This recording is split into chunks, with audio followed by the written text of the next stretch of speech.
3, 2, 1. Bonjour YouTube, c'est la veille du jour, ça commence tout de suite. On va parler de TV Time qui prend fin, on va parler de Microsoft qui lance un nouveau business dans le monde de l'IA. Vous allez voir, c'est assez intéressant, je crois, en tout cas parce que j'ai pas encore lu l'article sur le sujet. Et on va aussi parler de la nouvelle application que lance Meta. Et d'ailleurs, ça va être le premier sujet de la veille que je me suis mis de côté. Mais on a quand même une vingtaine de sujets à voir ensemble. Ça, c'est que les 3 premiers. Restez, regardez tout, vous allez voir, c'est intéressant. Alors, justement, commençons par la veille du jour, les amis.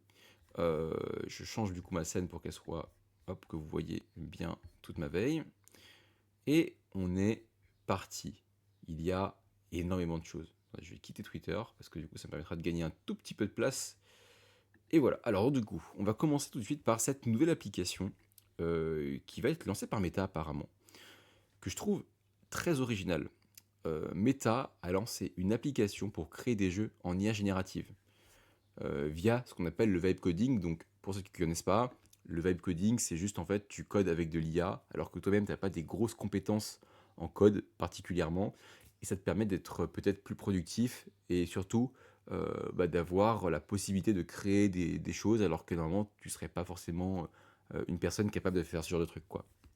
Alors, Meta semble avoir discrètement lancé une nouvelle application nommée Pocket, conçue pour permettre aux utilisateurs de créer leur propre mini-jeu avec le vibe coding.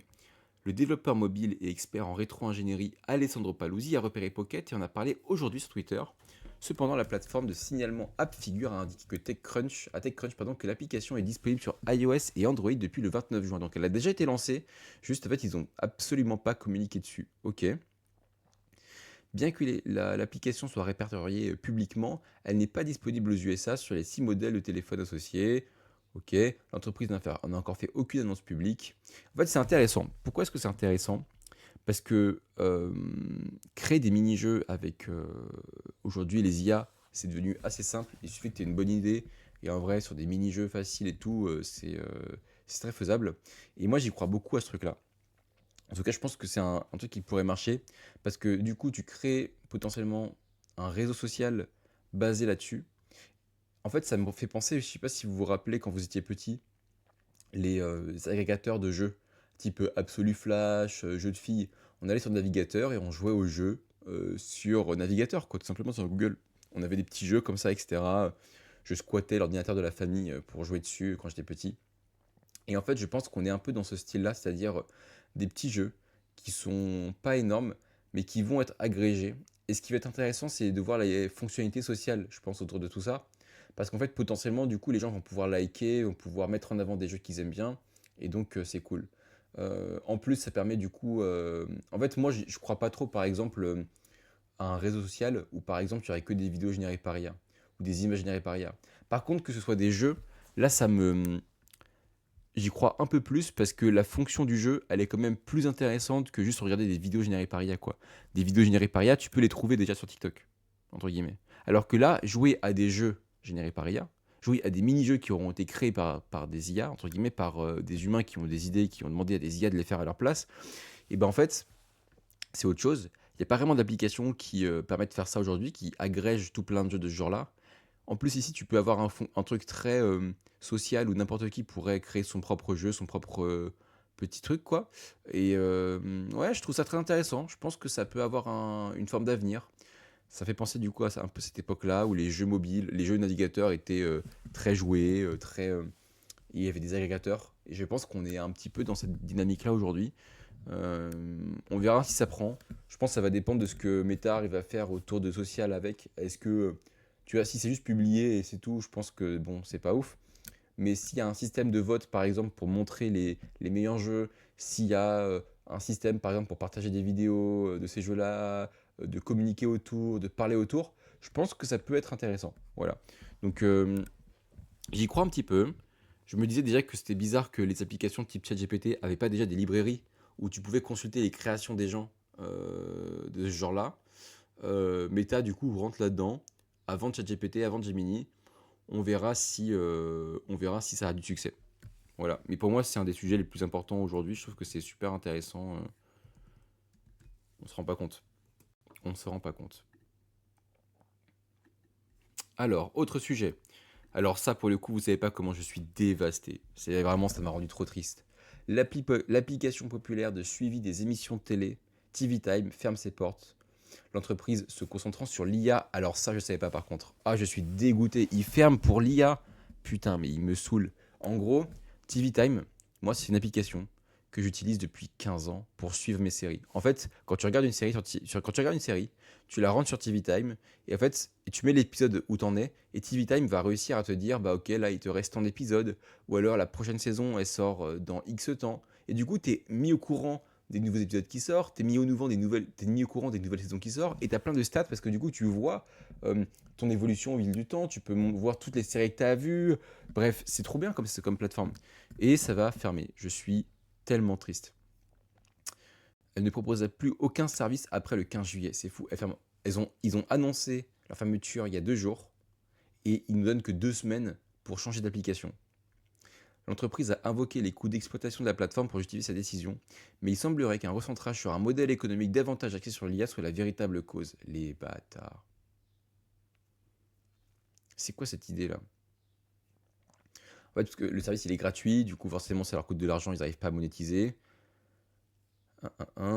Alors, la fermeture de TV Time marque la fin de l'une des plus importantes communautés de fans de séries télévisées en ligne et souligne comment l'essor de l'IA modifie les priorités de l'entreprise. Salut Patrice, tu vas bien? Alors que ces dernières se lancent dans la création de produits basés sur l'IA, certaines applications grand public sont parfois abandonnées, même si elles disposent d'une base d'utilisateurs active. Oui, bah là pour le coup on est complètement là-dedans. L'application de lecture différée Pocket, qui comptait encore des utilisateurs fidèles, a également fermé ses portes lorsque Mozilla, son propriétaire, a privilégié le développement de Firefox et l'expérience de navigation basée sur l'IA. Ok. Propriété de Wikimedia, l'application TV Time totalise plus de 26,4 millions d'installations. C'est quand même énorme, hein, c'est une grosse base d'utilisateurs. Hein. Ce sont les données du fournisseur d'analyse d'applications AppFigure et a enregistré près de 29 000 nouveaux téléchargements au cours des 30 derniers jours. Ça veut dire qu'ils gagnent continuellement des gens. C'est quand même énorme. Hein. Sous l'égide de Wikimedia, les données de TV Time ont contribué à alimenter un écosystème d'intelligence économique pour le secteur des médias. Ainsi, l'application n'avait pas besoin d'être rentable en tant que produit grand public, car sa véritable valeur résidait dans les données qu'elle générait. Ah, c'est intéressant ça. C'est intéressant. Ça veut dire qu'en fait, son business model, c'était de... En fait, vu que les gens rentraient, les séries qu'ils regardaient, j'imagine à des horaires précises, selon leur pays, selon leur genre et tout, du coup, ça générait de la data que eux, ils pouvaient ensuite revendre à des entreprises. Je savais pas que c'était ça leur modèle économique, pour le coup, je découvre. Fatigué car j'ai reçu un gros don qui a été reversé en intégralité aux 800 abris que je connais. Ah, c'est cool ça. Bravo. Et sinon, je ne me remets pas de cette canicule. Putain, ouais, c'est vrai que c'est chiant là. En plus, on est bientôt reparti pour un tour là. Sous sa nouvelle direction, Webmedia a réorienté ses activités, délaissant l'analyse des sentiments, les prévisions d'audience, l'optimisation de contenu et autres données potentiellement exploitables par TVTime pour se concentrer sur des pistes plus rentables. Cela inclut désormais Helix, son outil d'automatisation et de gestion des flux de travail basé sur l'IA, utilisé pour améliorer l'analyse du streaming et l'orchestration de la chaîne d'approvisionnement. Je comprends rien. Ce qui reste flou, c'est pourquoi l'entreprise n'a pas vendu l'application toujours populaire au lieu de l'abandonner. Bah, parce qu'ils n'ont pas trouvé repreneur, peut-être. Peut-être ne souhaitait-elle pas aider une autre entreprise à générer des données qui auraient pu en faire un concurrent plus redoutable dans le secteur des médias et du divertissement. Ah, c'est possible. C'est possible, c'est possible. Putain, et du coup, ils se ressentent sur l'IA, quoi.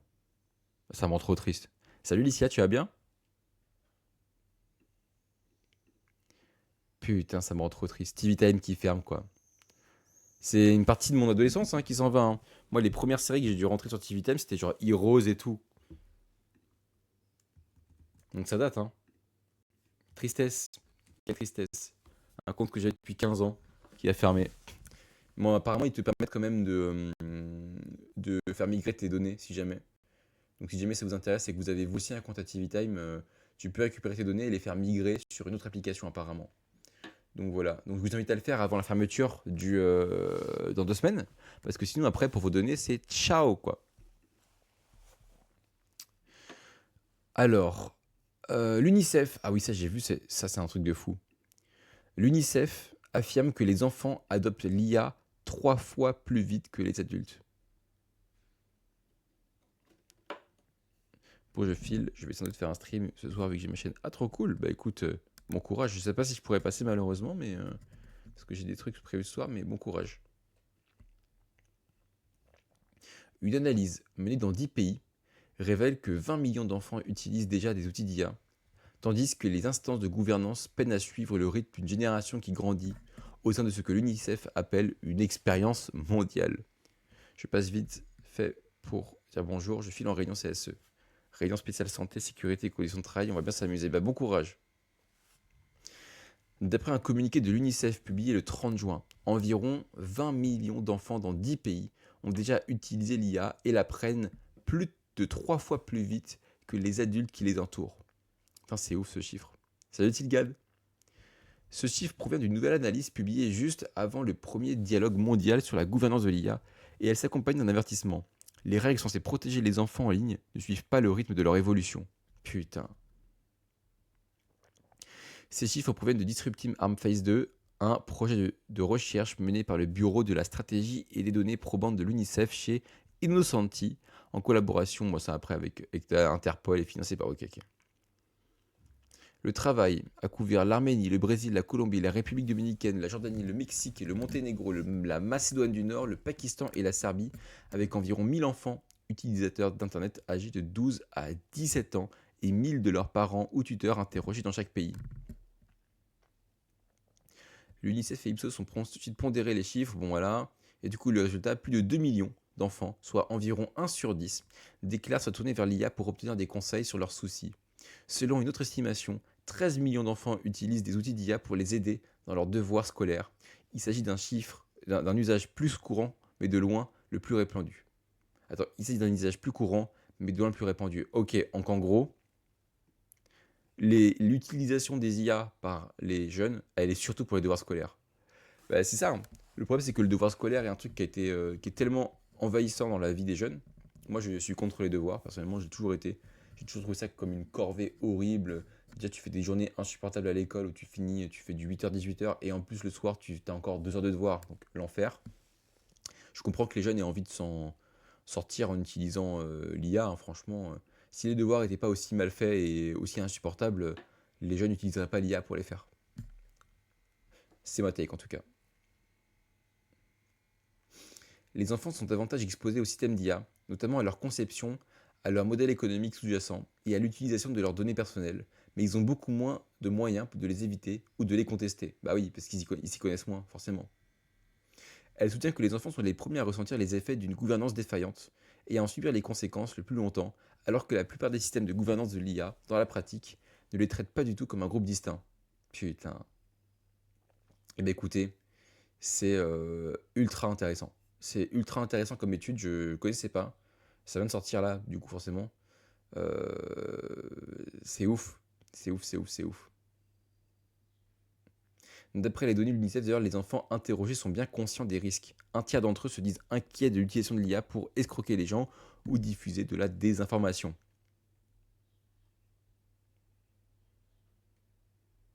Et du coup, apparemment, il y a aussi une vitesse d'adoption qui est beaucoup plus grande de la part des enfants que de la part des adultes. Est-on étonné? Non, parce que les enfants sont quand même plus à l'aise avec les outils numériques. Mais écoutez, chiffres très importants que moi je partagerai dans ma vie aujourd'hui parce que je trouve qu'ils sont assez évocateurs. Voilà, assez évocateurs. Autre sujet du coup, d'ailleurs on parle d'IA ce matin, comme d'habitude, hein, ça va être un sujet qui va être enfin qu'on va beaucoup, je vais dire très récuremment, mais ça veut rien dire, qu'on va traiter de manière très récurrente sur ce stream. Et là je découvre ce matin que Microsoft se lance dans une nouvelle activité liée à l'IA. Elle va injecter 2,5 milliards de dollars. Et l'objectif, c'est en fait de devenir une entreprise pionnière, il me semble, pour devenir un fournisseur d'IA pour les entreprises. En gros.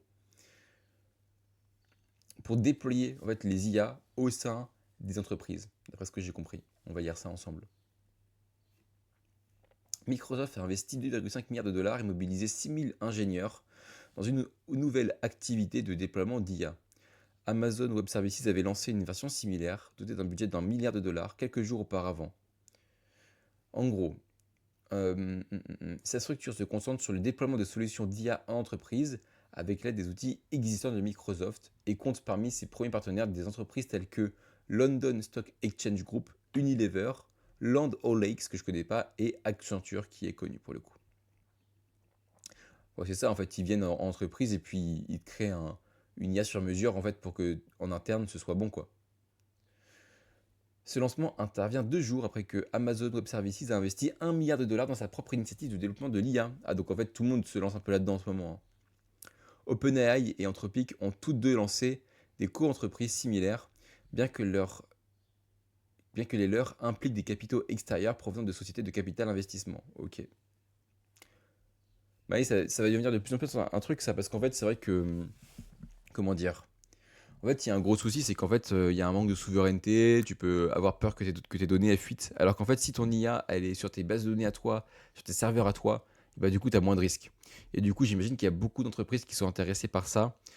En plus, du coup, tu peux avoir une IA qui est ciblée sur tes besoins, parce que du coup, tu as une IA qui est entraînée sur tes données à toi-même en tant qu'entreprise, qui est entraînée sur des trucs qui sont dans ton secteur d'activité, alors que du coup, aujourd'hui, les IA sont très généralistes.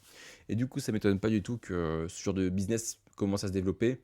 C'est comme à l'époque, hein, quand la vague Internet est arrivée, il y avait beaucoup de boîtes en fait qui étaient spécialisées dans le fait de faire passer les boîtes dans le monde numérique et qui les accompagnaient en fait dans leur changement pour les adapter au monde des réseaux, au monde de l'ordinateur, au monde de l'informatique, au monde d'Internet tout simplement.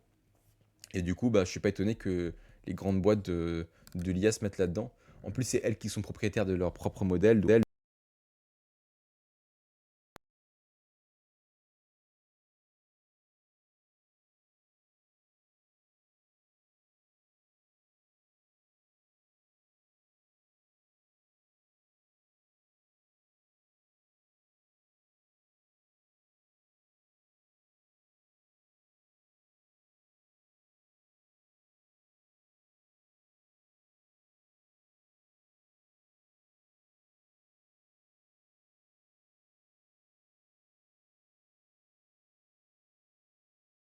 Ah, pardon. Plus de son de mon côté. Vous aussi, ça fait combien de temps qu'il n'y a plus de son? Ne dites pas que j'avais plus de son depuis. C'était récent, non? C'était récent, le plus de son. Ça a tenu 2 secondes, j'espère. Me dites pas que depuis IA. Ouais, 30 secondes, même pas. Ok, bon, ça va alors. Vous avez entendu quand je dis que. Ouais, vous avez quand même vu l'article. C'est bon. Bon, on considère que c'est bon.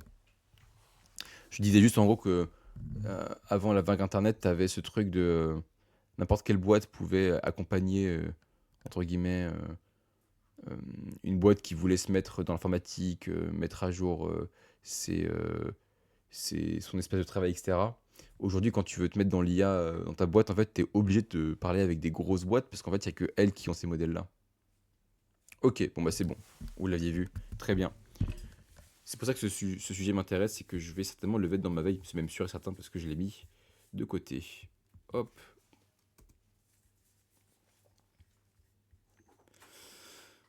Alors ça pour le coup, j'aime bien, c'est un média que j'aime beaucoup l'ADN. Ils font des dossiers qui sont très cool. En plus là, c'est David Julien que je connais pas mal, que je connais un petit peu, qui a écrit cet article. World War Mbog, Clavicular et ses copains sont devenus les stars d'une guerre fictive. Alors ça, vous ne le savez peut-être pas, mais Androgénique, classé top 2 dans le ranking des chats mondiaux, est arrivé à Paris pour venger Clavicular de sa terrible humiliation. Souvenez-vous, le 21 juin dernier, le streamer Luke Maxer et adepte des stéroïdes mixés à de la méthamphétamine déambulait dans les rues de Paris à l'occasion de la fête de la musique, dans l'espoir de trouver de jolies parisiennes avec qui danser. L'influenceur connu pour ses frasques publiques et ses accointances avec les pires masculinistes du web s'est retrouvé à plusieurs reprises rejeté, moqué et humilié par des femmes. C'est dans ce contexte que le streamer androgynique, un autre streamer, Luke Maxer, qui se présente comme un biohacker sérieux, s'est rendu à Paris pour venger l'honneur de son camarade. Il est plus tard rejoint par d'autres Tchad, le surnom donné par les incels aux hommes présentant un physique particulièrement avantageux grâce à la génétique, qui s'affrontent à coups de photos afin d'assurer leur position au sein du classement mondial des Luke Maxer. C'est du grand n'importe quoi. Une fausse guéguerre inventée sur Twitter. Si vous n'avez rien compris à cette introduction, pas de panique, ce n'est pas très grave car elle est en partie bidon. Oui, Clavicular s'est bien fait humilier à Paris, et même sur la côte d'Azur durant l'ensemble de son périple en France. Bravo les Françaises. Mais d'autres streamers n'ont pas sauté dans l'avion pour le venger, et il n'y a pas vraiment de compétition entre eux, enfin pas dans la réalité. Cette série de posts au vocabulaire alambiqué qui semble raconter une histoire digne des meilleures saisons de catch est en fait la continuation d'une blague née le 14 février dernier sur le réseau Twitter par l'intermédiaire du compte KickChamp. Ce dernier publie une image montrant plusieurs streamers issus de la même culture lookmaxing, donc les gens là qui font les beaux gosses là, et qui officient sur la plateforme de streaming Kick avec une image de char d'assaut en arrière-plan et la légende suivante, World War Mog. Bon bref, voilà. La guerre mondiale du MOG a officiellement éclaté après que le leader de la SUFRAT ait refusé de signer un traité de paix avec le Tchad classé numéro 2 androgénique. Ok. Cette guerre est évidemment fictive, mais ce qui fonctionne vraiment, c'est l'usage du slang overload tweet, c'est-à-dire des posts écrits avec un vocabulaire de Luke Maxer aussi absurde que cryptique. D'ailleurs, l'un des rares termes qu'il est utile de connaître dans ce contexte est celui de MOG ou mogging, qui consiste pour un Luke Maxer à se placer parmi un groupe d'hommes et à les écraser symboliquement en étant le plus beau, selon des critères pseudo-scientifiques que nous n'allons pas détailler ici. Ok. En fait, il y a une guerre, il y a une guerre fictive des mecs beaux gosses qui est entretenue par les gens d'internet. Et ils ont carrément fait je sais qu'ils ont carrément fait un site même pour voter, pour savoir qui était le plus beau et tout, et qui était le mâle alpha ultime. Et du coup, il y a un peu une guerre du mâle alpha ultime sur internet, qui est une guerre un peu inventée, un peu fictive. Et je voulais vous montrer ça parce que je trouve que le sujet, il est quand même assez marrant. Si vous ne connaissez pas, je vous invite de ouf. Non, je vous invite pas forcément à vous renseigner en vrai parce que c'est un peu débile et c'est complètement trollesque. Hein, c'est vraiment du grand n'importe quoi. Mais en vrai, le sujet, moi, je trouve assez marrant. C'est vraiment de la culture web, quoi. Alors pour le coup, c'est de la culture web d'extrême droite, hein, entre guillemets. Hein. Ces mecs-là sont tous pour la plupart des gros incels et tout. C'est des trolls à mort. Mais important de savoir un peu ce qui se passe dans cette sphère-là quand même. Je trouve ça intéressant. Et c'est con parce que ça aurait pas été autour de gens qui sont souvent à ce point des masculinistes. Le délire aurait été, je trouve, extrêmement drôle. Mais malheureusement, ils croient un petit peu à ce qu'ils sont. Et ça, c'est un problème. Donc voilà. Mais du coup, voilà, je voulais vous partager cet article-là qui va certainement trouver une place dans ma veille du jour. Ah bah tiens, autre sujet de tendance. Ah, vous l'avez peut-être dû passer ça. Ça, c'est un gros délire, ce truc. Je sais pas si vous avez vu passer ce couple qui a gravi l'Empire State Building et qui a fait sa demande en mariage. En haut, là. Regardez comment ils sont. Ils ont trop de flow. Ils ont trop de flow. Ils sont là avec leur drapeau et tout. Et ils se sont demandés en mariage avec leur cagoule et tout. Non, mais désolé, mais ça, là, en termes d'aura, c'est exceptionnel. Hein. Alors moi, j'ai un vertige pas possible. Du coup, je pourrais pas faire ça. Mais voilà. Et du coup, c'est un peu devenu un phénomène internet. Tout le monde a un peu suivi ce qui s'était passé autour d'eux. Ça a été sur leur réseau. Il y a des gens qui ont fait des parodies aussi, qui ont changé ce qu'il y avait écrit sur leur bannière. Des marques qui ont changé le truc pour mettre des publicités, bien évidemment, parce que les marques sont pas drôles et aiment trop faire ce genre de trucs. Et voilà, je voulais vous parler de ça parce que je trouve ça intéressant. C'est une tendance qui marche bien, c'est une grosse actualité. Voilà, donc je vais certainement en parler dans ma veille parce que c'est un gros truc d'internet en ce moment là. Euh, donc voilà. Et franchement, faire une demande en mariage de ce genre-là, ça a quand même beaucoup de flow, je trouve. T'as vu, petit scarabée, j'essaie de faire gaffe à mon élocution ce matin. Je suis très chill, très calme, et du coup, normalement, je parle moins vite qu'hier. Oui, c'est mieux, je te remercie. Alors, actu de futurisme. Un comté comptant 37 centres de données demande aux écoles d'éteindre leur lumière pour économiser l'électricité avant la vague de chaleur caniculaire. Putain, mais ça, c'est quand même c'est quand même sacrément paradoxal. Hein. C'est culotté. Hein. Le comté de Henrico en Virginie abrite 37 centres de données et 17 autres sont en construction. Actuellement, il est ravagé par une vague de chaleur intense comme le reste de la côte Est. Dieu merci pour la climatisation, n'est-ce pas? Peut-être pas si vous êtes dans l'une des écoles du comté, réputée pour ses économies. Quelques jours avant que cette vague de chaleur ne s'abatte sur la région, les écoles publiques de Henrico ont été invitées à réduire leur consommation d'électricité. Donc t'imagines, en fait, les centres de données, eux, ils peuvent y aller à mort, climatiser à mort. Par contre, les enfants, s'il vous plaît, si vous pouvez éteindre la lumière, putain. À compter du 1er juillet, le tarif de l'électricité consommée dans tous les établissements scolaires et administratifs du comté de Henrico augmentera considérablement de 25%, ce qui devrait engendrer des coûts supplémentaires estimés à 5 millions de dollars pour le prochain exercice budgétaire. Eh bien, Alors, a écrit John Vitulkas, directeur du comté. Vitulkas n'a pas suggéré de baisser la climatisation, mais c'est tout comme. Nous sommes en pleine canicule et c'est généralement le pic de demande de climatisation qui en découle qui met le plus à rude épreuve le réseau électrique. Afin d'atténuer l'impact de la hausse des coûts de l'électricité, je vous demande de faire collectivement de lésés ajustements pour économiser l'électricité dans votre espace de travail respectif. C'est fou, putain. Éteignez les lumières lorsque vous quittez votre poste de travail, y compris en fin de journée. Éteignez votre ordinateur portable ou de bureau à la fin de la journée de travail. C'est bien connu, hein. Les ordinateurs portables utilisent de l'électricité de secteur. C'est bon quoi.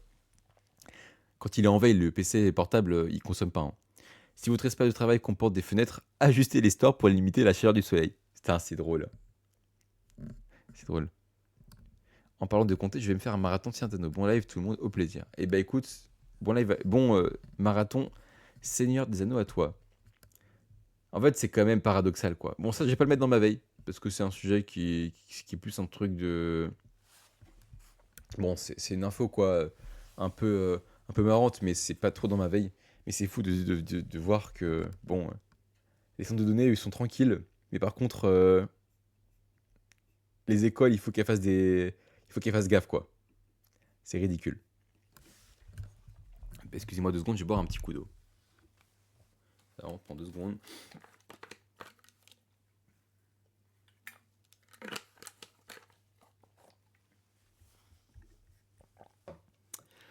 Nouvelle news. Alors, pourquoi la prochaine avancée majeure en termes d'IA vidéo consiste à apprendre aux avatars à voir et à écouter? Alors ça, je sais pas ce que c'est. J'ai pas bien compris hier et je voulais du coup lire ça pour mieux comprendre. La vidéo par IA évolue d'une course à la fidélité vers une course à l'interactivité. Ah, intéressant. Une nouvelle génération d'avatars interactifs peut être classée selon 3 niveaux. Niveau 1, parler. Niveau 2, parler et écouter. Et niveau 3, parler, écouter et voir. Le passage du niveau 1 au niveau 2, où l'avatar apprend à écouter et à réagir en temps réel, constitue une avancée majeure qui transforme un visage parlant en un interlocuteur convaincant. Ok. En gros, ce qu'ils veulent dire, c'est que là, on est en train de créer des avatars vidéo qui seront capables demain de réagir à ce qu'ils sont en train de voir, en fait.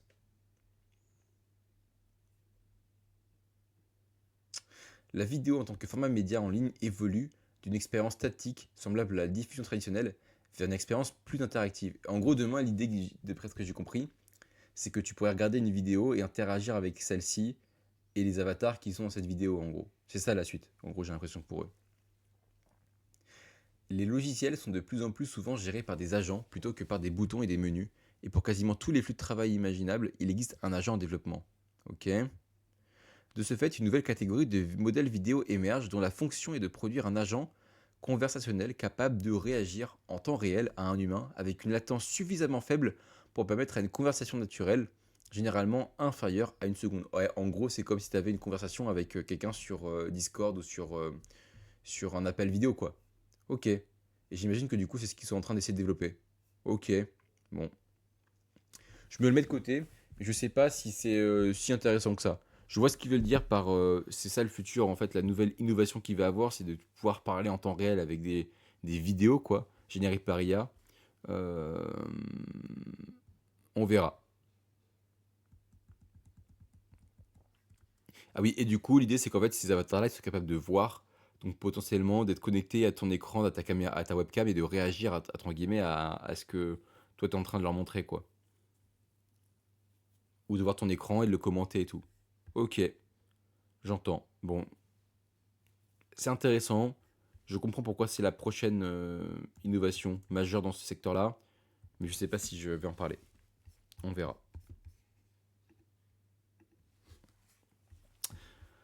On va partir un petit peu en Inde du coup.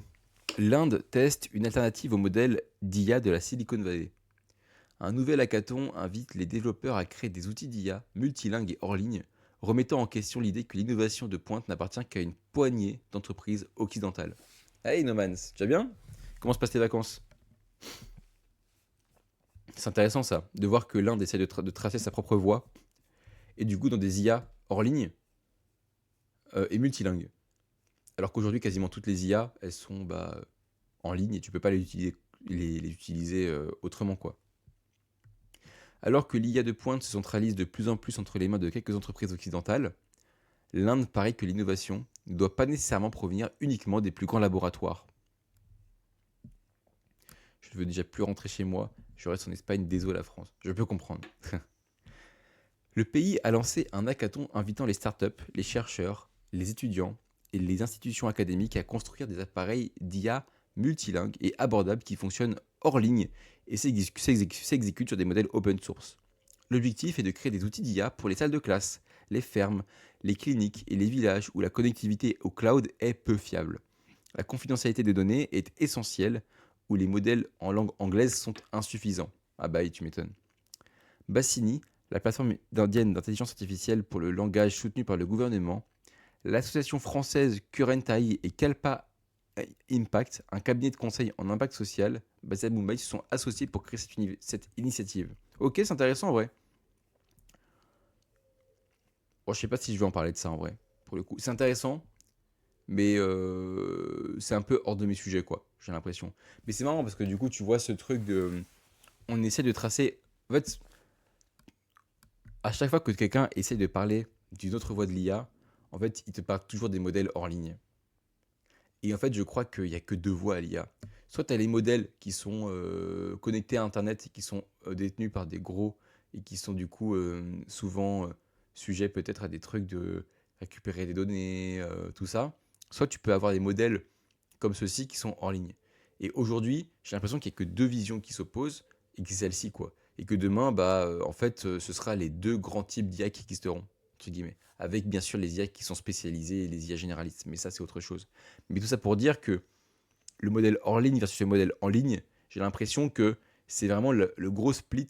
Et c'est un truc que les gens veulent vraiment réussir à créer. Des IA hors ligne qui ne sont pas obligés de connecter Internet et qui peuvent fonctionner comme ça en local.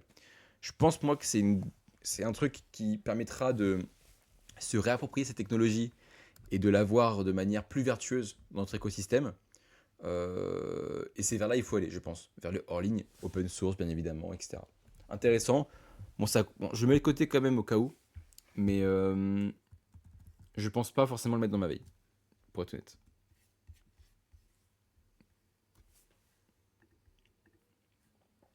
Alors ça, quand je l'ai vu hier, un jeu vidéo pourrait bientôt être remboursé par la sécurité sociale, une première en France. Poppins, un jeu vidéo thérapeutique destiné aux enfants dyslexiques. Ça, c'est bien quand on innove.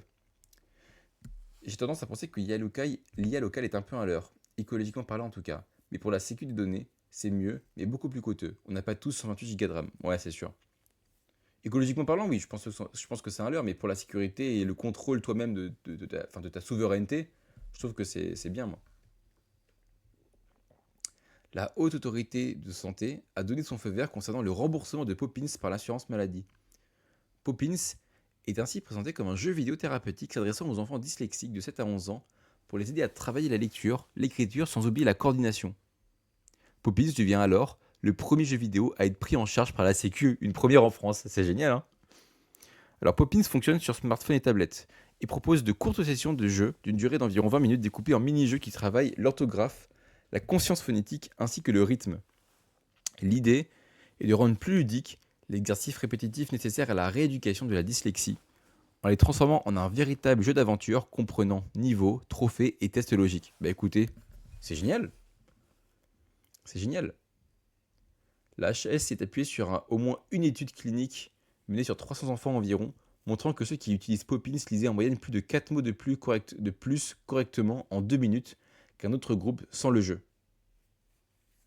Ne faites pas dire ça à quelqu'un de droite. Ne faites pas dire ça à Emmanuel Macron qui déteste le jeu vidéo et qui pense que le jeu vidéo rend les enfants violents. Alors que, on le sait très bien, la violence des enfants a tendance même à diminuer au cours de ces dernières années. Mais bon, ça, pour les démagogues, c'est pas intéressant. Bah écoutez, ça je me mets de côté. Ça ira dans ma veille. C'est sûr. Autre news. Alors ça, pour le coup, j'ai vu passer, mais j'ai pas trop suivi. Les fans sont furieux. Netflix utilise l'IA pour ressusciter la voix de Jen Wilder dans une émission de télé-réalité sur Willy Wonka. Ah, ok, je pense avoir compris. En gros, ils ont pris la voix d'un acteur mort, ils l'ont généré par IA pour une émission. C'est ça, non?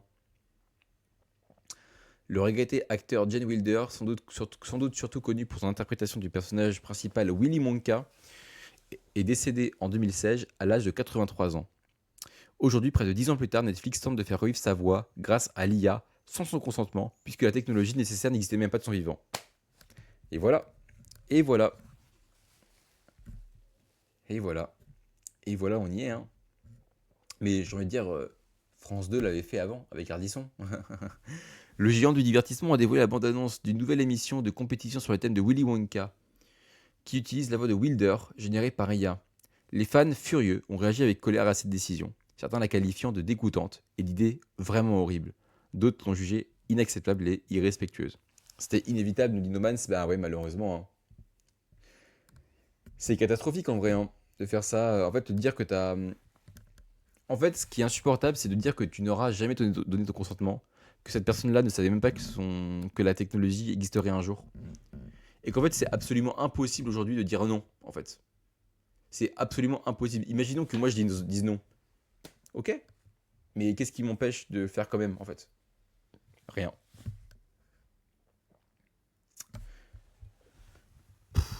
Oui, je vais mettre de côté parce qu'en vrai, c'est intéressant de voir que Netflix rentre là-dedans. En fait, le fait que Netflix rentre là-dedans, en fait, ça normalise ça. Et c'est ça qui est grave, en fait. C'est ça qui est grave. Donc, on se le met de côté, pour le coup. Parce que honte à Netflix de banaliser ça, pour le coup. Alors, la nouvelle méta des startups de la Silicon Valley est le nihilisme.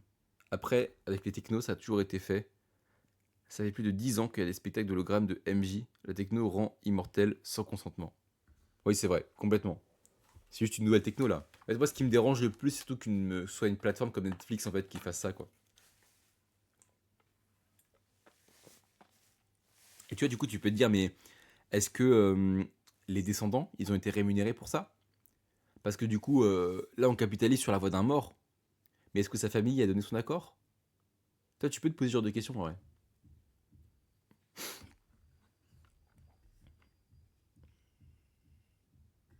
Alors, pendant des décennies, la Silicon Valley a véhiculé un optimisme inébranlable, frôlant l'inquiétant. Mais une nouvelle génération de startups émerge à l'ère de l'IA avec une stratégie inédite. Faire du profit, quitte à détruire quelque chose. Si ce nouveau nihilisme de la Silicon Valley a une figure emblématique, c'est peut-être le fondateur de DoubleSpeed, une ferme de bots financée par du capital risque et conçue dans le but avoué de transformer une théorie obsolète d'Internet en stratégie commerciale. Ok. Vous avez peut-être un vague souvenir de DoubleSpeed, sinon du nom, du moins du concept, après que l'entreprise ait fait parler d'elle en obtenant un financement d'1 million de dollars auprès d'Andreessen Horowitz, alias A16Z. Dans une vidéo de lancement, le PDG de la société s'est vanté de vouloir révolutionner Internet et en inondant les réseaux d'agents IA qui ressemblent à des comptes ordinaires mais qui peuvent être rapidement transformés en influenceurs pour une marque moyennant finance. Ok, je vois, d'accord. 6 mois plus tard, Lakhani, donc le PDG, hein, reste tout aussi cynique quant à sa intention vers la richesse. Dans un portrait publié par le New York Magazine, le jeune homme de 21 ans, putain il est jeune en plus, hein, a repris à son compte le vieil adage selon lequel toute publicité est bonne à prendre. Je n'ai aucun problème à exploiter l'aspect dystopique de notre entreprise, ce qui nous a valu toute cette attention jusqu'à présent, a-t-il déclaré au magazine. Pour l'instant, l'attention semble être la seule chose que DoubleSpeed ait réussi à produire. Selon le New York Mag, la société affirme avoir une liste d'attente d'environ 6000 entreprises qui espèrent accéder à son réseau de faux influenceurs, mais elle ne gère pas encore assez de profils sociaux entièrement automatisés par IA.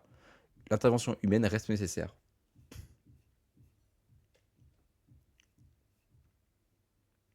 Eh bien.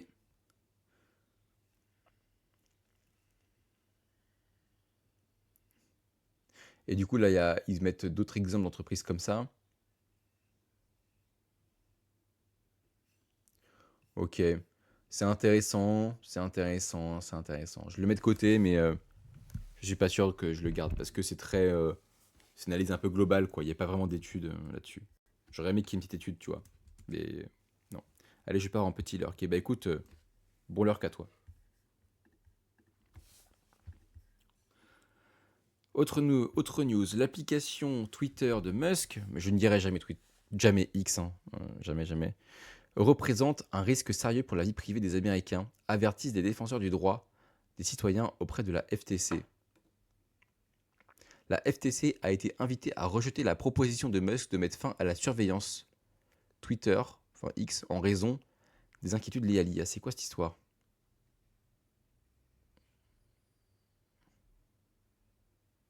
Ah ouais, c'est très politique, là je comprends pas trop. Pas tout, attendez.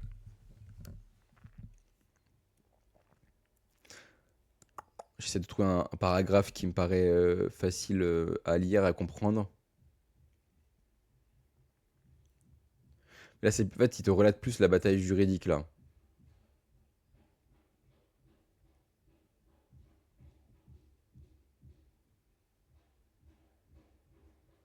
Ouais, j'avoue que je comprends pas trop. C'est ultra technique, c'est très technique comme article, du coup, je vais pas le prendre. C'est très très technique, c'est que des allers-retours juridiques et tout, on va pas récupérer ça. Ah, on a pas mal parlé de WhatsApp ces derniers jours, avec, vous savez, WhatsApp qui permet du coup maintenant d'avoir des noms d'utilisateurs, en tout cas c'est vers là qu'ils vont. Et bah sachez qu'ils ont déjà suspendu en fait ce truc apparemment. Putain mais c'est ouf. Ils ont annoncé ça il y a quelques mois, ils ont mis en place la réservation du nom d'utilisateur il y a 2 jours et c'est déjà suspendu. Le projet de WhatsApp permet de mettre, pardon, le projet de WhatsApp de permettre l'utilisation de noms d'utilisateurs à la place des numéros de téléphone rencontre des difficultés en Inde. Ah, ok, c'est juste en Inde, je crois que ça a été suspendu du coup. Les autorités indiennes craignent cependant que cette même fonctionnalité ne complique la lutte contre les escroqueries et l'usurpation d'identité. Le ministère indien de l'électronique a demandé à WhatsApp de suspendre le déploiement des noms d'utilisateurs jusqu'à la fin des consultations avec le gouvernement. Cette mesure est d'une importance capitale car WhatsApp compte plus de 500 millions d'utilisateurs dans le pays. Ah oui, c'est immense. Qui, qui dépendent de l'application pour leur communication personnelle et professionnelle quotidienne. Ok. WhatsApp précise que les noms d'utilisateurs seront facultatifs, non consultables publiquement et protégés par des mesures de sécurité. Les utilisateurs devront connaître le nom d'utilisateur exact pour démarrer une conversation et une clé d'authentification optionnelle permettra de renforcer la sécurité. Ok. Le problème est que les escrocs pourraient encore utiliser des pseudonymes, des noms d'utilisateurs et des photos de profil familiers pour usurper l'identité d'autrui. Ce risque est particulièrement préoccupant en Inde, où la fraude liée à WhatsApp est déjà courante.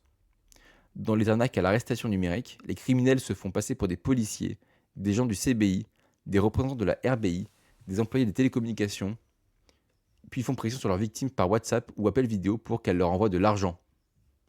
Ça veut dire Sika. Ok. Et en fait, cette technologie-là, enfin, cette mise à jour-là pourrait encore plus permettre de se faire passer pour quelqu'un d'autre, en fait. C'est vrai. C'est vrai, c'est vrai, c'est vrai. Écoutez, c'est intéressant parce que c'est vrai qu'on a un peu suivi cette histoire-là et voir que ils se prennent un petit stop en Inde, en vrai, je trouve ça plutôt intéressant à mentionner dans la veille. Donc ça, je pense que ça sera pris en compte. Alors ça, pour le coup, je l'ai vu, mais je pense que je vais pas le prendre. Est-ce que vous saviez que Amazon se lance dans un service d'internet à haut débit? Voilà, ils sont en train de lancer là des satellites. J'imagine qu'ils veulent, ils veulent concurrencer Elon Musk. Bon, ça pour le coup c'est très business. Je vais pas le mettre en place. Mais l'idée, j'imagine que ouais, c'est vraiment de concurrencer Elon Musk, quoi, tout simplement, sur la partie Starlink. Bon, intéressant, mais sans plus pour le moment, parce qu'ils sont en train seulement de lancer les trucs, quoi.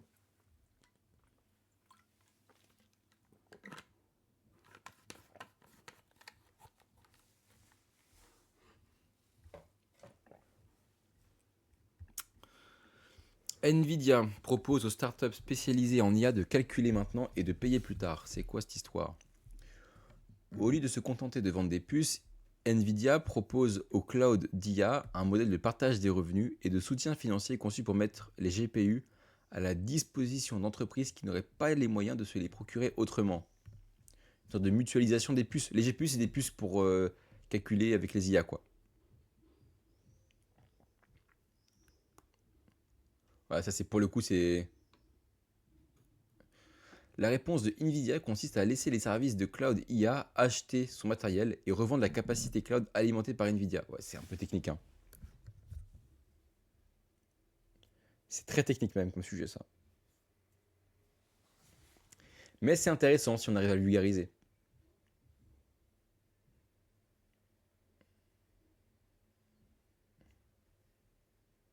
Je me le mets de côté. Je vais pas traiter là maintenant en stream parce que là j'ai du mal à comprendre l'article. Ça me paraît être un sacré bordel quand même. En gros, mais ouais, bon, ils vendent leur puissance de calcul quoi. Ouais, en fait, non, c'est trop. Ouais, c'est un peu comme ce que Meta essaie de faire en ce moment quoi.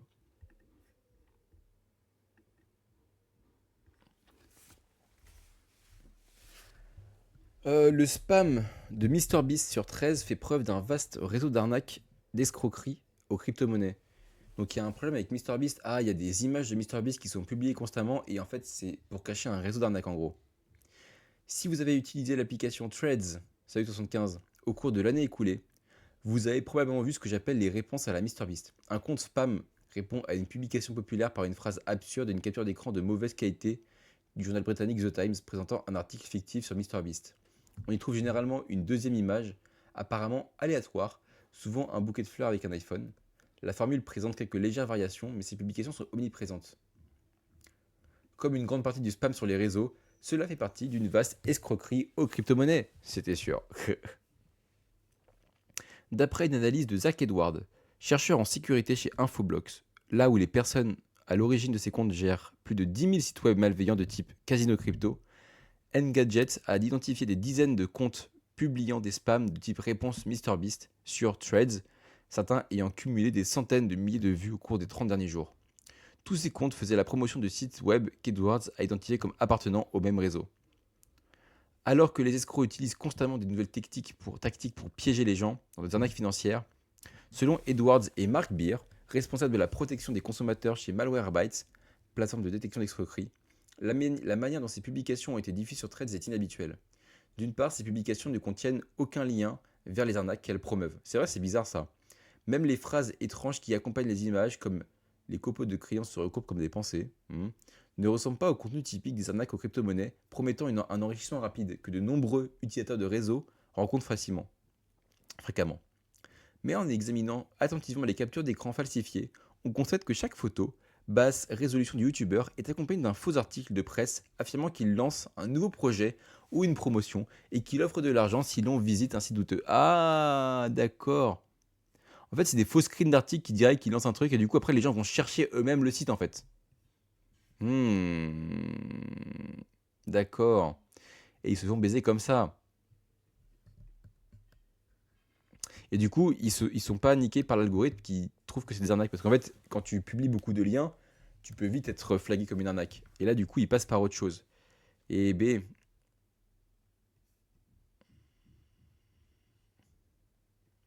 Et B. En vrai, c'est intéressant, mais c'est un sujet qui est un peu en dehors de mon scope pour le coup, quoi. Enfin, l'arnaque, elle est marrante, entre guillemets. Elle est originale. Mais est-ce que je vais en parler dans ma veille? Je pense pas. Donald Trump a acheté une grande quantité d'actions technologiques le jour même où il a annoncé son plan d'action pour l'IA. Bah tiens, bah tiens. Est-ce qu'on n'aurait pas là encore un magnifique conflit d'intérêts de la part du président américain? Bien sûr que si. Un délai d'initié, même j'ai envie de dire. Le New York Times a analysé en profondeur la déclaration financière de Trump pour la première année de son second mandat présidentiel. Il s'agit sans conteste de la période la plus lucrative de l'histoire présidentielle américaine, lui rapportant personnellement, hein, donc dans ses poches à lui, plus de 2 milliards de dollars. Si une grande partie de cette fortune provient de la vente de crypto-monnaies, Trump s'est également investi dans les géants de la tech. Le journal rapporte que le 23 juillet, il a acquis pour 5 millions de dollars d'actions Amazon, Apple, Meta, Microsoft, Nvidia et Broadcom. Il souligne également que ces achats ont été effectués le jour même où la Maison Blanche devait publier son plan d'action très attendu sur l'IA. Et donc, qu'est-ce qui s'est passé? Les actions, elles ont monté, Donald Trump a pu tout revendre et il a empoché, tout simplement. Voilà. Comme le rapporte le Times, Trump était légalement tenu de déclarer ses achats d'actions, mais il ne l'a pas fait. En raison de ses omissions répétées, il a dû payer une amende pour non-respect de cette règle. Il est probable que toute violation future sera plus difficile à gérer. En janvier 2025, Trump s'est déclaré favorable à l'expulsion des citoyens américains récidivistes en la matière. C'est marrant parce qu'il n'applique pas les propres règles que lui, il souhaite mettre en place. Voilà, encore une fois, C'est ouf qu'un président américain utilise son mandat, un président tout court, hein, utilise son mandat pour s'enrichir personnellement en bourse. Et que ça passe crème. Je trouve ça dinguissime. Dinguissime. Ah mais du coup, attendez, est-ce que je le garde ça de côté? Je me le mets de côté, mais je suis pas... Attendez, j'ai oublié, j'ai quitté l'article sans le mettre dans le truc. Je vais le mettre de côté. Et encore une fois, pas sûr que ça finira dans ma veille finale.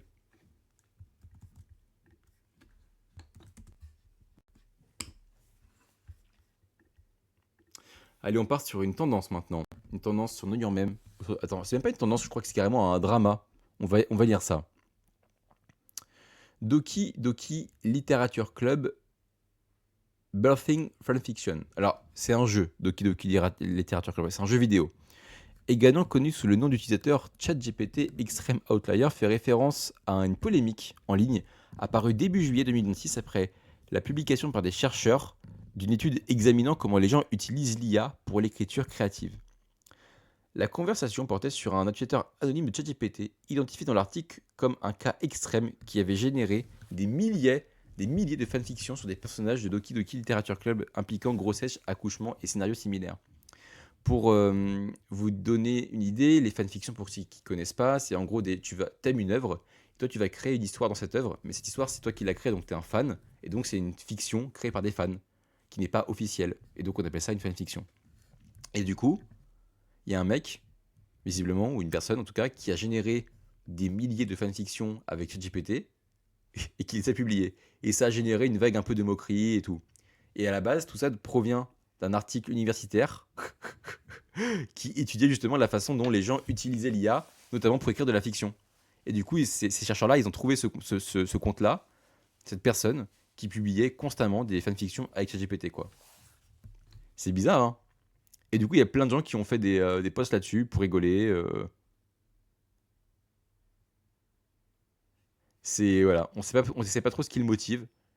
Bon, écoutez, c'est une anecdote un peu marrante. Ça s'appelle dans ma veille en vrai. Je trouve que c'est une anecdote qui est un peu drôle. Pourquoi pas? Pourquoi pas? Ça peut faire sourire un peu les gens en mode pourquoi est-ce que tu voudrais. En plus, Doki Doki Literature Club, tu vois, c'est un jeu. Bon, c'est mignon, tu vois, mais est-ce que ça mérite autant de fanfiction? Je suis pas sûr de ça. Voilà, je trouve ça marrant. Allez, nouvel article. Il nous en reste combien? Un, 2, 3, 4, 5, 6, 7. Ce qui est. En gros, je pense qu'on va terminer d'ici 15-20 minutes maximum. Le problème avec le dispositif IA secret de SpaceX. La meilleure tentative de SpaceX vient d'atterrir dans un fracas sourd. Ok. Comme l'a judicieusement fait remarquer le critique technologique Ed Zitron, Elon Musk est un maître dans l'art de jongler avec plusieurs projets. Il semble toujours éblouir la foule grâce à un éventail sans cesse renouvelé de gadgets rutilants. SpaceX, actuellement sous le feu des projecteurs, a connu des difficultés après une introduction en bourse décevante. Musk tente donc de relancer la machine avec un nouvel appareil spectaculaire intégrant l'IA afin de rassurer les investisseurs et de les convaincre de la valeur de son investissement de 2000 milliards de dollars. Selon un nouveau rapport du Wall Street Journal, ce nouvel appareil est un téléphone portable au design élégant, plus fin qu'un iPhone, conçu pour fonctionner sous un système d'exploitation propriétaire de SpaceX. Ah ouais? Il veut lancer un nouveau tel quoi. Étonnant. Un prototype de cet étrange appareil a été présenté en avant-première à une sélection d'investisseurs avant l'introduction en bourse de la société début juin. Selon le Wall Street Journal, certaines sources proches du dossier indiquent que le téléphone intégrera une technologie d'intelligence artificielle développée par XAI, la société d'Elon Musk, et utilisera l'architecture de puces Qualcomm Snapdragon. Bon, ça on s'en fout. Le seul problème évidemment, c'est que le marché est déjà saturé de smartphones. De nombreuses entreprises en fabriquent déjà et elles ont déjà tout accès à tous les modèles d'IA existants, y compris Grok, le produit phare décevant de XAI du coup, de Musk, hein, qui sera du coup, j'imagine, intégré dans le téléphone de manière normale, quoi.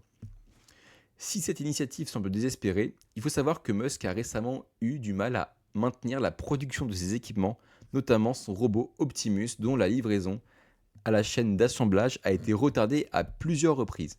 Ok. Bon, du coup, il fait un flop, quoi.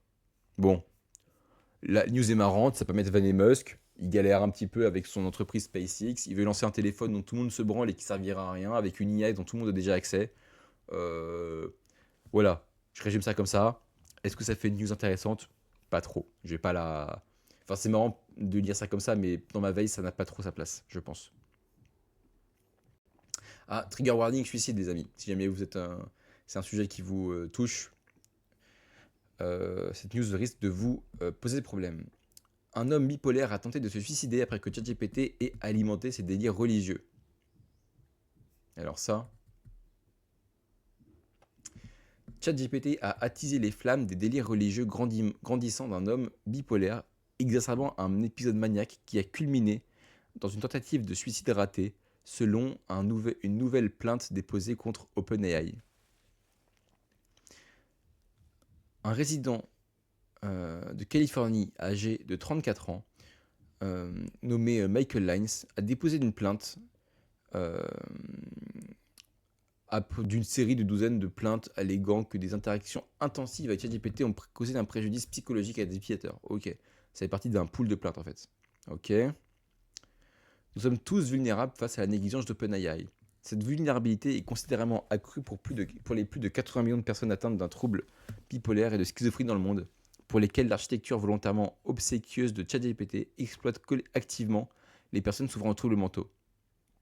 En relisant des conversations, il est clair que l'IA a aggravé ma crise de santé mentale.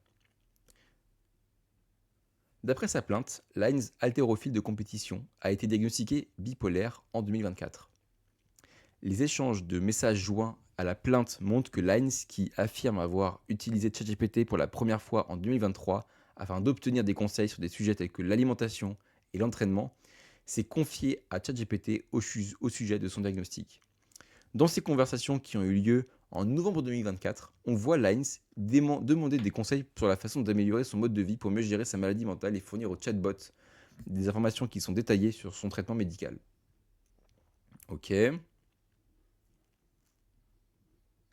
Au cours des mois suivants, la relation de Lines avec le chatbot s'est approfondie. Bien que non religieux, Lines affirme avoir entamé avec ChatGPT des conversations animées sur des sujets tels que la spiritualité et le christianisme. Bon, c'est parti en couille sévère quoi. Il y a eu plein d'affaires comme ça. C'est des sujets moi que je trouve un peu qui sont graves hein, et qui témoignent d'un problème véritable qu'il y a avec l'IA. Mais est-ce que moi j'ai envie d'en parler dans ma veille? En vrai, j'en ai déjà parlé plusieurs fois. Et là, c'est un fait divers en plus. Je pense que je vais zapper. Je vais passer mon tour.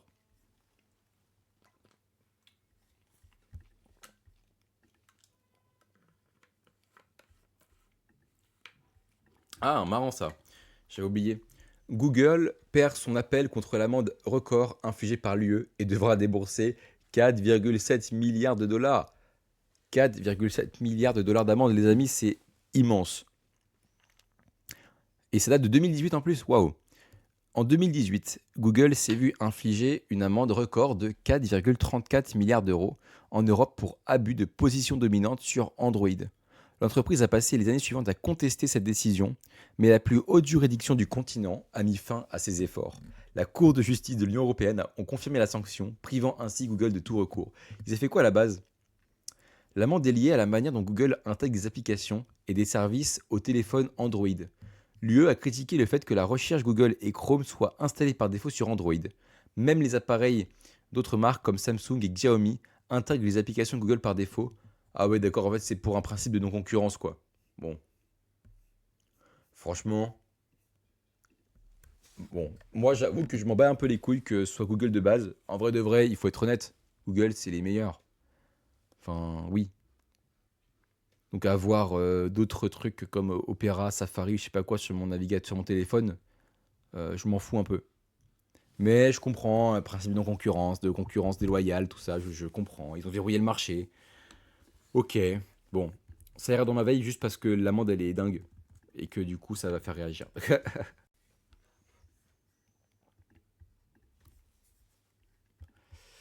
Ah, j'ai vu passer ce truc, il y a beaucoup de gens qui l'ont relayé.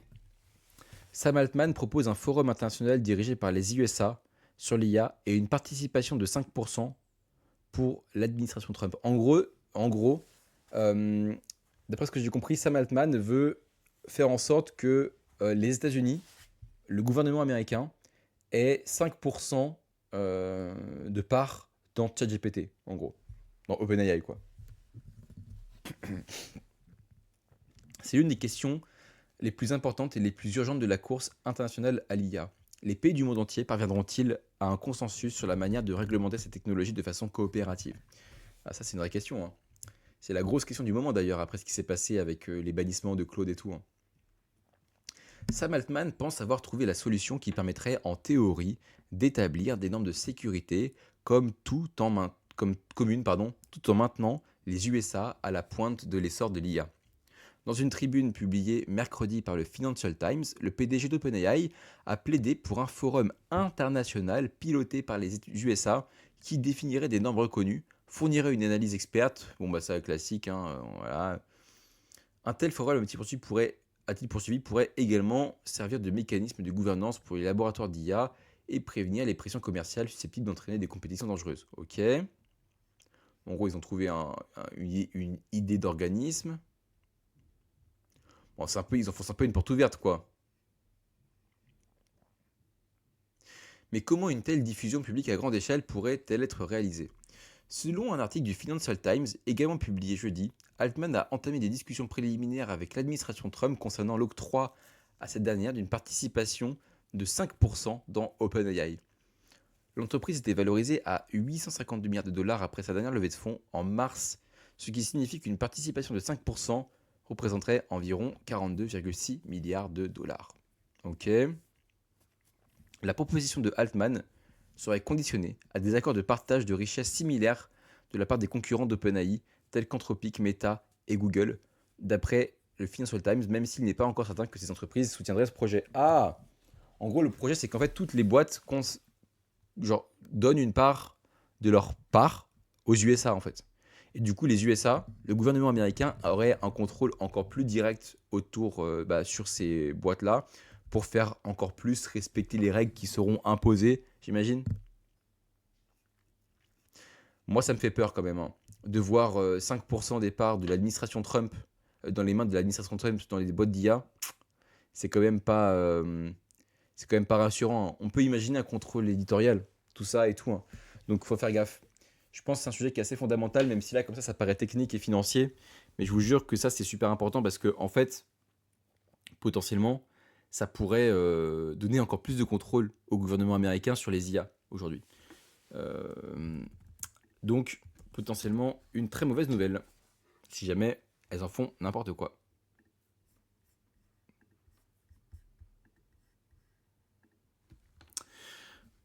Allez, avant dernière news. Mark Zuckerberg a déclaré à ses employés que les IA n'avaient pas progressé aussi rapidement qu'il l'espérait. Mhm. Remplacer les humains par l'IA ne semble pas être une mince affaire si on en juge l'exemple de Meta. Ok. Dans tes sites d'info, tu n'as que des sites anglophones ou tu as aussi des sites francophones? Non, j'ai que des sites anglophones parce que les sites francophones traitent les sujets toujours avec 2 jours de retard, malheureusement. Et vulgarisent beaucoup trop aussi. Du coup, c'est chiant à lire. Et du coup, ils enlèvent parfois des détails qui sont importants. Le seul site que j'ai, c'est français, c'est Siècle Digital. Parce que je sais que eux, ils vont traiter des infos françaises qui vont pas être traitées par l'international parfois. Mais c'est tout. Reuters rapporte que lors d'une réunion interne jeudi, le PDG Mark Zuckerberg a déclaré au personnel que le rythme de développement des agents IA ne s'est pas accéléré comme les dirigeants l'avaient initialement prévu. Ah, ils pensaient qu'en gros les IA seraient plus intelligentes, plus rapidement quoi. Bon, on s'en bat un peu les couilles en vrai. C'est pas un sujet de veille super intéressant ça, je trouve. On va le virer tout de suite. Avant dernière news, et après on aura terminé. Alors, le conflit entre 4chan et le Royaume-Uni préfigure l'avenir de la réglementation des médias sociaux. 4chan, du coup, pour rappel, c'est un forum, hein. 4chan et son esprit anti-autoritaire jouent un rôle crucial dans le domaine du droit Internet. Le forum et site de même 4chan, tristement célèbre pour héberger de nombreux contenus extrêmes, ignore une facture impayée depuis plus d'1 an. L'Ofcom a exigé que 4chan accepte une amende conséquente conformément à la loi sur la sécurité en ligne, mais le régulateur britannique de télécommunications n'a reçu en retour que des hamsters générés par IA. Ah, ils ont envoyé des images pour les vanner, quoi. En mode, vous n'aurez rien. La loi sur la sécurité en ligne, adoptée en 2023, autorise les législateurs britanniques à infliger des amendes aux plateformes sociales qui ne mettent pas en place des systèmes de vérification de l'âge ou qui hébergent des contenus inappropriés. 4chan, plateforme complètement anarchique, hein, qui héberge depuis longtemps des images pornographiques, est devenue une cible facile pour le Royaume-Uni dès l'entrée en vigueur de cette loi. Et du coup, ce qui s'est passé, c'est qu'ils se sont pris une amende et 4chan a décidé de ne surtout pas la payer. Ils ont même intenté une action en justice contre l'Ofcom, arguant que les exigences de l'autorité britannique ne s'appliquent pas à une entreprise basée aux États-Unis et n'ayant aucune présence formelle dans les îles britanniques. Au lieu d'envoyer des lettres absurdes à mes clients, il ferait peut-être mieux de réfléchir à la plainte que nous avons déposée contre eux devant le tribunal fédéral de Washington, a déclaré Bayern, qui est du coup, j'imagine, le représentant de l'avocat de 4chan, du coup, dans les îles britanniques. Très bien. Ok. Du coup, c'est un bras de fer, quoi, en mode est-ce que une entreprise est-ce que les États arrivent à faire plier des sites qui refusent de s'accommoder à leurs lois? Et aussi, il y a un principe de souveraineté, vu que 4chan est effectivement euh, aux USA, est-ce que du coup, et qui n'a aucune présence hein, en Grande-Bretagne, hein, même en Europe, il n'y a pas de locaux en fait. Ce qui fait qu'aujourd'hui, on peut mettre plus facilement des plaintes à Google et tout, c'est qu'ils ont des locaux en Europe. 4chan, c'est pas le cas. Donc, du coup, j'imagine qu'il y a un peu ce bras de fer là qui est en train de se jouer. En vrai, c'est intéressant. Hein. C'est intéressant. Ces mesures extrêmes pourraient être efficaces, mais elles compromettraient les efforts de régulation au Royaume-Uni. Si l'Ofcom ne peut même pas recouvrer ses amendes sans priver d'accès des millions d'utilisateurs, comment peut-on espérer que le Royaume-Uni applique l'interdiction des réseaux sociaux de la même manière que l'Australie? C'est vrai ça, c'est vrai. Tout simplement, et parce qu'on l'a compris, bannir un site, ça ne marche pas. Il y a toujours des VPN, enfin bref, c'est quasiment impossible. Je lis beaucoup Next, point click dans ces thématiques, je ne sais pas si tu connais. Ah oui, c'est vrai, il faudrait que je les intègre à ma veille. À chaque fois que je vois des articles de leur part, c'est cool. Tu sais quoi, je vais les intégrer à ma veille. C'est next.inc, c'est ça. C'est vrai que je les ai vu passer plusieurs fois et à chaque fois je trouve que c'est. Ah, putain, hop. C'est assez qualitatif. Ah bah tiens, j'ai déjà des articles de eux que j'avais mis de mon côté. Écoute, je vais les mettre de côté. Tu as bien raison. C'est un très bon média. À chaque fois que je vois des articles d'eux en français, je trouve que c'est des articles qui sont de grande qualité. Euh, alors que beaucoup d'autres médias français, je trouve, font un peu de la merde.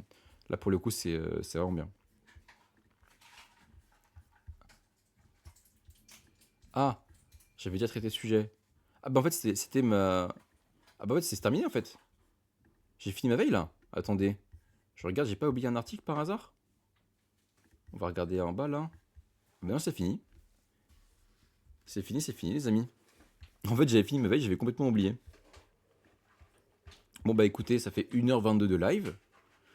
Euh, j'ai pas grand chose de plus à vous dire. En vrai, moi je vais certainement conclure maintenant. Il est 10h03, on aura fait quasiment 1h30 de live.